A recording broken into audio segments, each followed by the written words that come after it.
Hello guys, আজকে একটা নতুন রেসিপি নিয়ে আছি। মাছ দিয়ে টমেটো কিভাবে বানাই দেখতে থাকুন। মাছগুলো একটা একটা করে কড়াইয়াত দিব।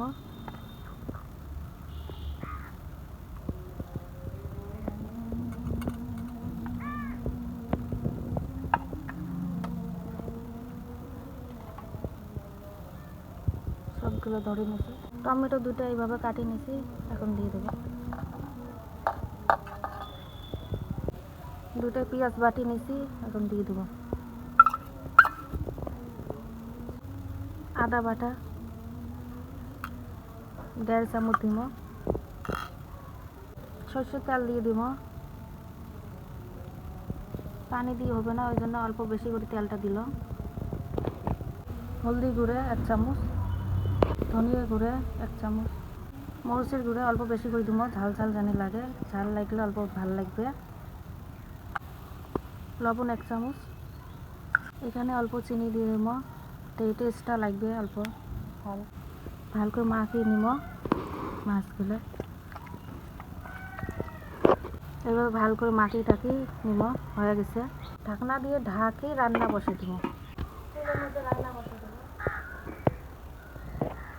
30 মিনিট জাল করে নেওয়া লাগবে। 10 মিনিট পরে উল্টে দিব। বন্ধুরা 10 মিনিট হয়ে গেছে, এখন উল্টে দিব। আস্তে আস্তে উল্টে দিব, না হলে ভাঙে যাবে, নরম তো মাছ।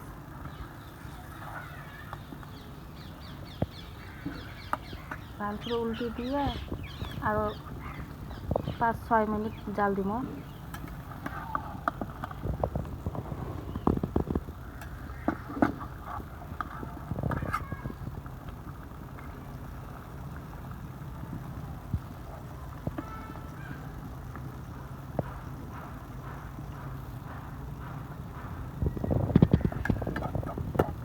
উল্টে হয়ে গেছে, এখন ঢাকি আরও 6-7 মিনিট জাল দিয়ে নেব। চুলের মধ্যে হালকা হাতে জাল দিয়ে নেব। এভাবে রান্নলে খুব সুস্বাদু লাগে, গ্যাসের ছাড়িও ভাল লাগে। বন্ধুরা দেখুন কি সুন্দর কালার হয়েছে, তেলগুলো কি সুন্দর ভাসিয়েছে, সাইড দিয়ে দেখো কি সুন্দর উঠছে। বন্ধুরা রান্না হয়ে গেছে, এখন নামিয়ে নিয়ে নেব। বন্ধুরা তোমরাও এইভাবে বাড়িতে রান্না খাবার পান, খুব সুস্বাদু লাগে। ভিডিও ভালো লাগলে লাইক সাবস্ক্রাইব করে দেবে।